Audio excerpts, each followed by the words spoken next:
Kama Sutra had been started in the early 60s and was known more for lighter music and bubblegum rock.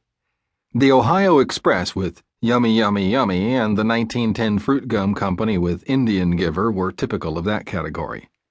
But the label also had great bands like the Lovin' Spoonful. What Kama Sutra did not have was a single hard rock band, or anything for that matter, sounding remotely like Dust. But we didn't give it much thought. We were three kids from Brooklyn who made a tape in the basement and ended up with a major label recording contract.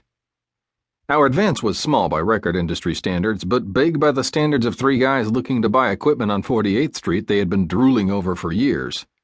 The advance was to pay for recording expenses, but the band could keep money left over. We spent our leftover money up front. Richie bought more Marshalls, effects pedals, and better guitars. Kenny bought a few more acoustic bass amps. When I hit 48th Street, I was truly a kid in a candy store. I bought a whole new Ludwig kit with an oversized bass drum. John Bonham of Led Zeppelin was using a 26-inch diameter bass drum, which helped give him that massive bottom sound that felt a combination of a war drum and an earthquake. In the spirit of one-upping the best in the business, at least on the equipment side, I had a 28-inch bass drum custom-made.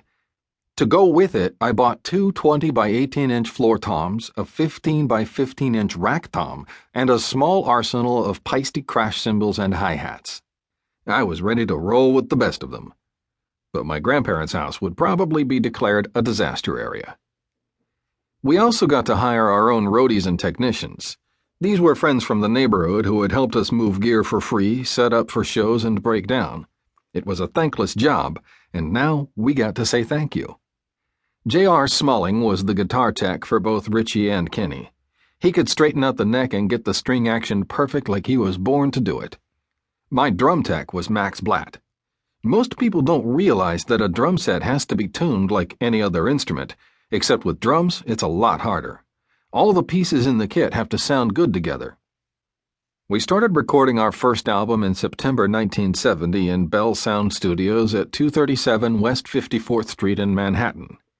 Even though the studio sounded like it was named after me, I was more at home in the basement. The building was an old industrial loft structure. The interior of the studio was very old and beat up, with scuffed wood floors and peeling ceiling paint. One of the first things I noticed was the studio drum set, an old white shot-to-hell Rogers kit. Using my finger, I tapped at the toms, which were covered with a few strips of duct tape. They sounded dead. For a moment, I thought about bringing in my own customized set, the one I had just bought with the record company's advance. But then I figured the people who ran the place had to know what they were doing, and who was I to start messing with it? Legends including Ray Charles, Buddy Holly, and Del Shannon had recorded here at Bell, and apparently it was good enough for them. With our limited budget, we used Kenny Kerner and Richie Wise as our producers. Harry Yarmark was the engineer. I adjusted the heights of the drums and cymbal stands, but not much else. We had 16 separate tracks going to 2-inch wide Ampex reel-to-reel tape. 5 or 6 mics were on the drums, 2 on the guitar, 2 on the bass. With a guitar or bass, one patch cord would go directly from the instrument to the board, while another channel was fed by the amp mics.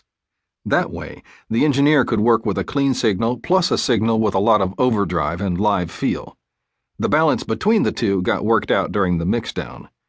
There was also a microphone set up far from the instruments just to get the overall ambience of the room. Right off the bat, Harry had a problem with Richie's and Kenny's volumes. Ray Charles and Buddy Holly never pumped out anything like that.